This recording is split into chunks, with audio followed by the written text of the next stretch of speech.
स्वाहा।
Hello everyone, good afternoon.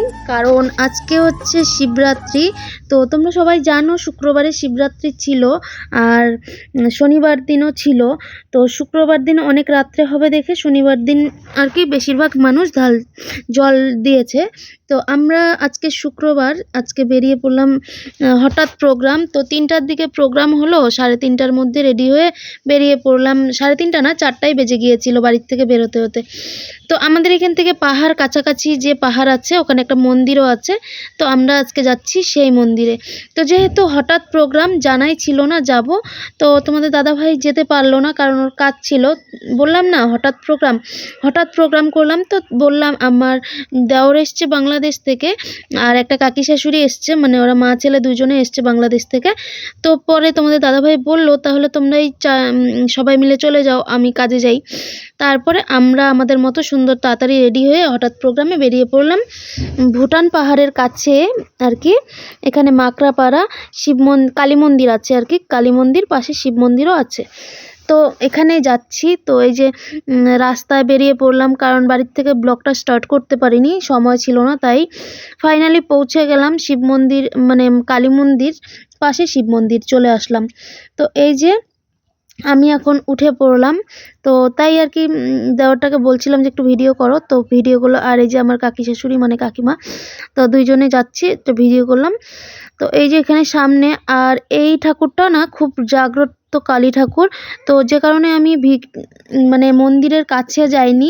এই মন্দিরের এই যে নিচটা যেখানে দেখছো আমি এখানেই দাঁড়িয়ে আছি, মন্দিরের গ্রিলটা পর্যন্ত আমি যাইনি কারণ জাগ্রত ঠাকুর তো, তাই ভয় লাগে।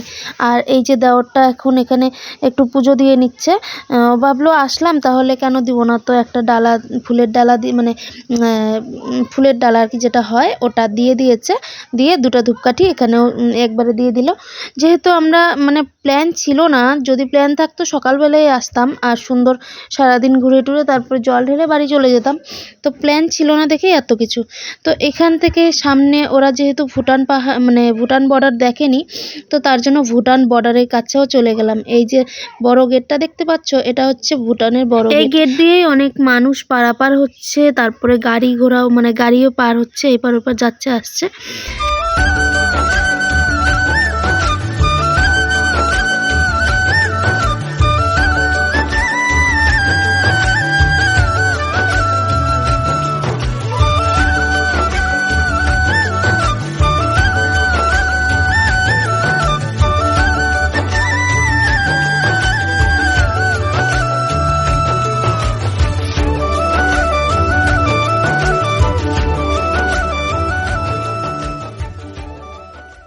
আসার সময় রাস্তায় শিব পূজার প্রসাদ দিচ্ছিল, তো আমরা এই যে অন্ধকারের মধ্যে মোবাইলের ফ্ল্যাশ লাইট জ্বালিয়ে শিব পূজার প্রসাদ খাচ্ছিলাম।